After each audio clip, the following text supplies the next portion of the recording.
Assalamualaikum warahmatullahi wabarakatuh. Saya di sini akan mempresentasikan sistem pendidikan pesantren. Dosen pengampu Hartono MPD. Langsung saja. Salah satu ciri tradisi yang selalu dipertahankan dalam pesantren yaitu pengajian kitab salaf atau yang lebih familiar bisa disebut dengan kitab kuning. Maksudnya, kitab salaf adalah kitab yang berisi ilmu-ilmu mulai dari ilmu tentang akidah, ilmu tafsir, tata bahasa Arab, ilmu hadis, ilmu fikih, bahkan ilmu sastra yang merupakan materi yang diajarkan pesantren kepada santrinya. Dan sosok kiai merupakan sosok yang menguasai dalam penerapan ilmu-ilmu tadi. Sebelum membahas tentang sistem pendidikan pesantren, ada baiknya mengenal lebih dulu sekilas tentang kitab kuning. Kitab yang dianggap sangat penting di kalangan pesantren. Kitab ini tidak lebih besar dari ukuran kertas kuarton. Kitab ini disebut kitab kuning karena halaman kertasnya yang berwarna kuning, tidak berwarna putih seperti warna kertas pada umumnya. Sistem pendidikan pesantren dan pengajaran di pesantren digolongkan menjadi 3 macam, yaitu yang pertama dengan cara non-klasikal atau yang disebut dengan sistem bandungan dan sorogan, di mana seorang kiai mengajar berdasarkan kitab yang ditulis dalam bahasa Arab, kemudian para santrinya tinggal di pondok pesantren untuk belajar pada kiai tersebut.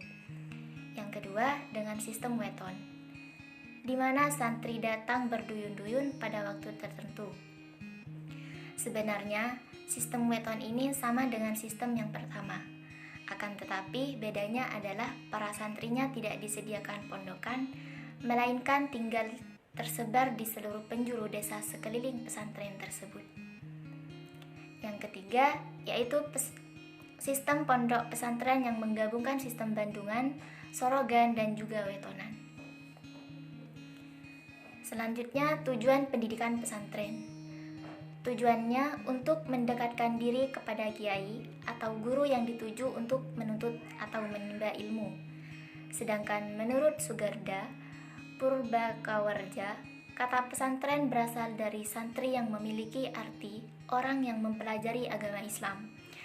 Maka bisa dimaknai pondok pesantren ialah tempat banyak orang berkumpul untuk mempelajari agama Islam.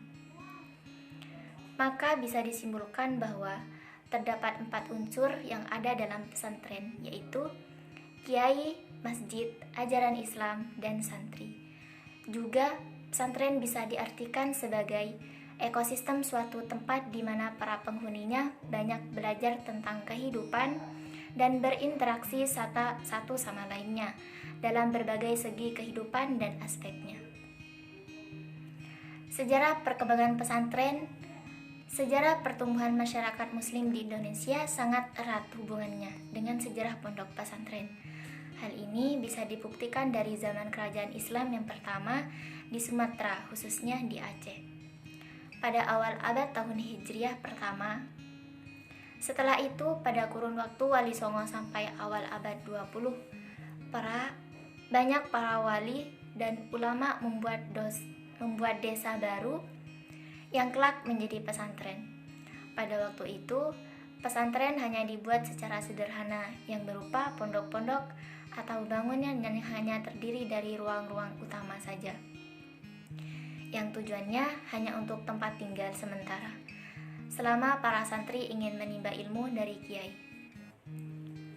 Para santri biasanya mendirikan pondok tersebut di sekitar kediaman rumah kiai atau guru yang mereka anggap tinggi tingkat keilmuannya.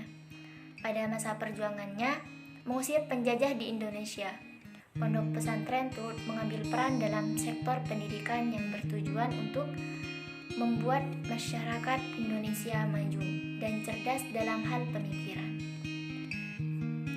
Sekian penjelasan dari saya, kurang lebihnya mohon maaf. Assalamualaikum warahmatullahi wabarakatuh.